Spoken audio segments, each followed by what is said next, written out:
Bienvenido a Te lo cuento. Hoy continuamos con Star Wars Death Troopers. por Joe Schreiber. Capítulo 17.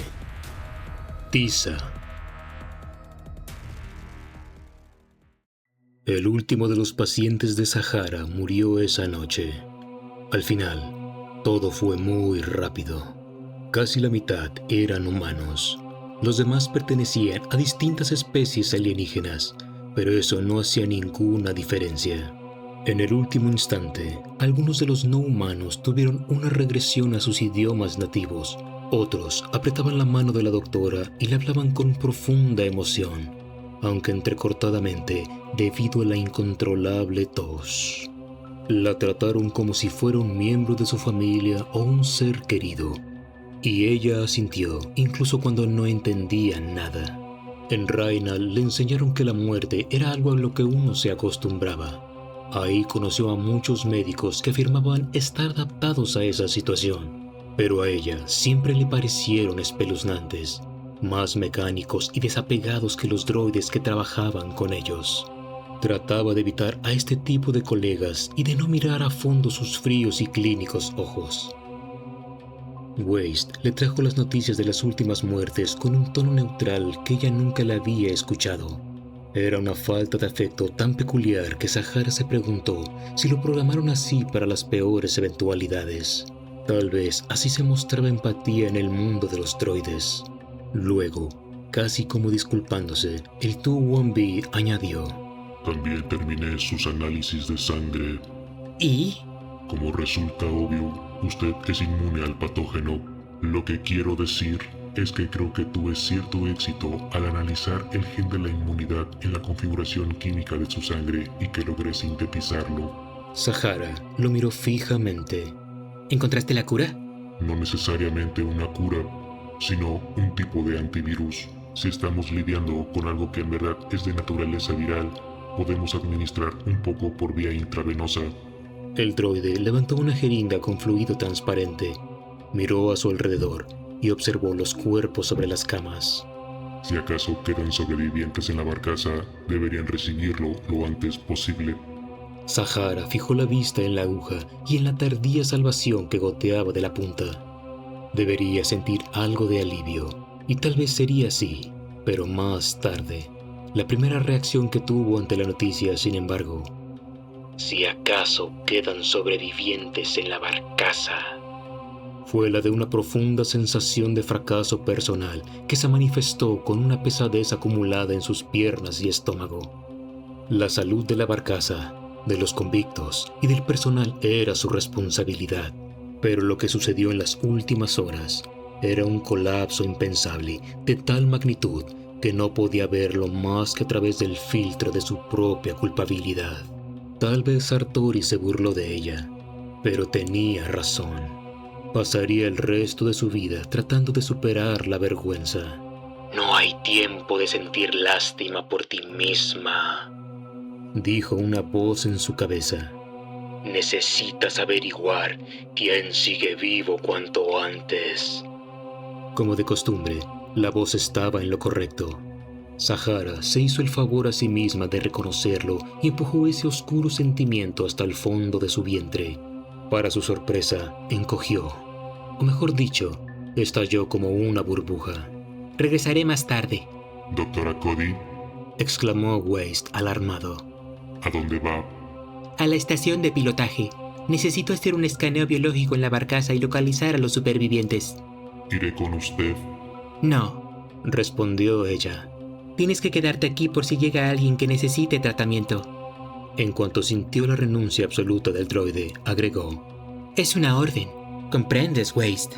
Sí, por supuesto, pero dadas las circunstancias, me sentiría mucho más cómodo si usted me permitiera.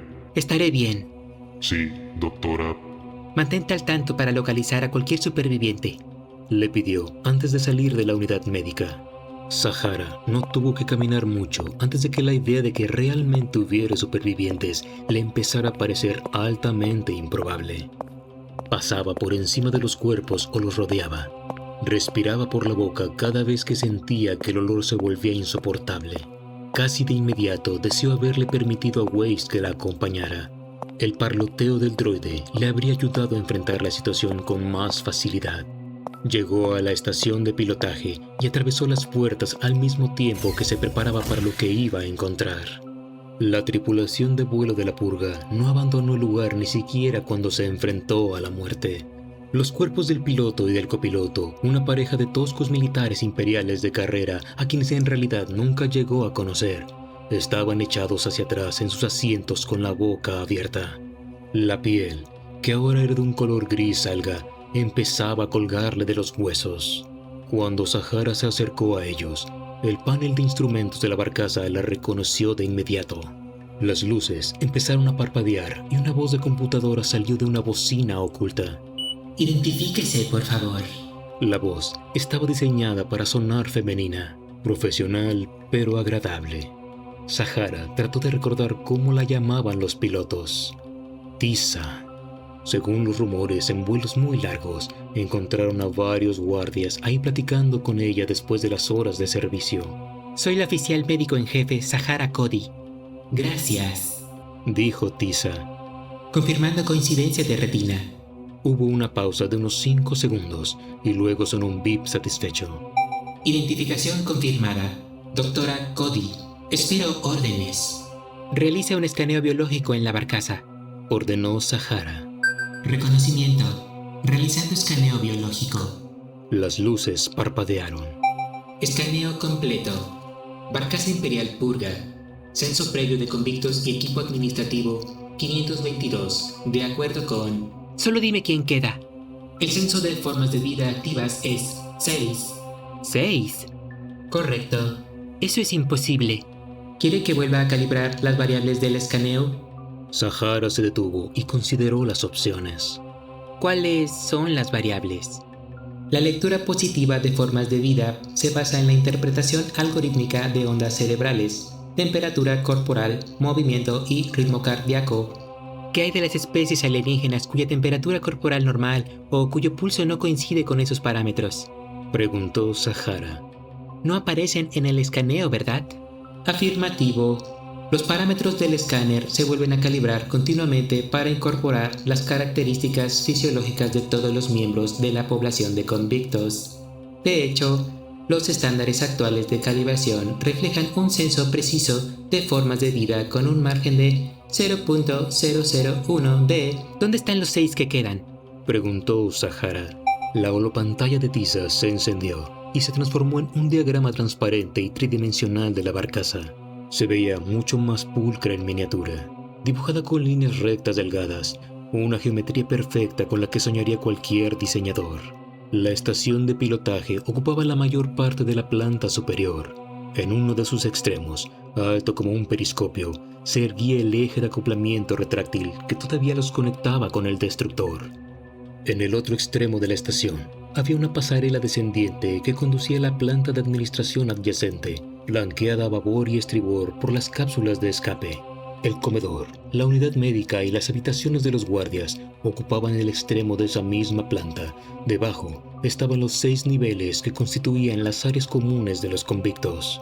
Zahara sabía que aún más abajo solo se podía encontrar una serie de escotillas biseladas que conducían a innumerables subplantas, entre las que se incluían las más profundas donde todavía había celdas. La doctora contó en total 6 diminutos parpadeos de luz roja distribuidos en todo el lugar. El censo actual de formas de vida arroja una lectura activa en la estación de pilotos, una en la planta administrativa, 2 en las áreas comunes de convictos de nivel 1 de detención y 2 en la zona de celdas de aislamiento, dijo Tisa. Las celdas de aislamiento. Zahara ni siquiera pensó en ellas sino hasta ahora. Era la zona reservada para los convictos más peligrosos de la barcaza, un refugio para los maníacos y el riesgo extremo para el vuelo, el único lugar donde la enfermedad no habría tenido oportunidad de propagarse. La pregunta era si debería arriesgarse a bajar ahí sola o no.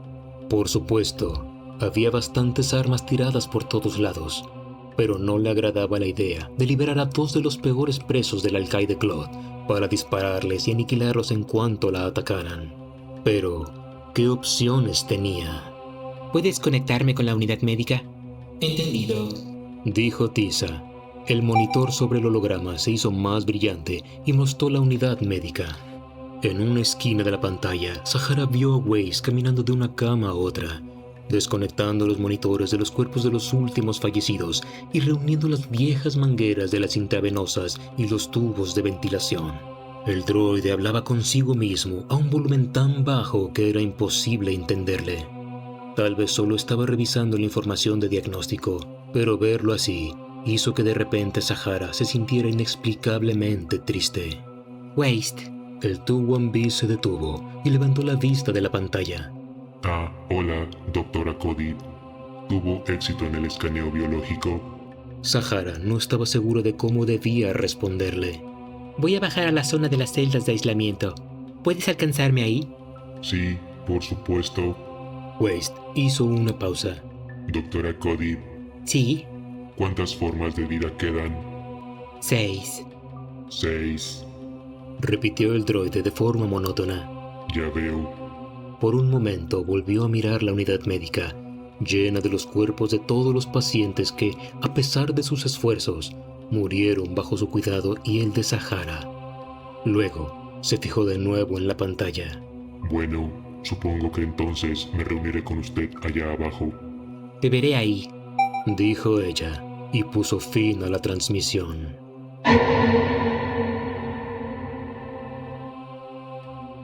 Esto fue todo por ahora. Gracias por quedarte hasta el final. La historia continúa, pero te lo cuento en el siguiente episodio. Hasta la próxima.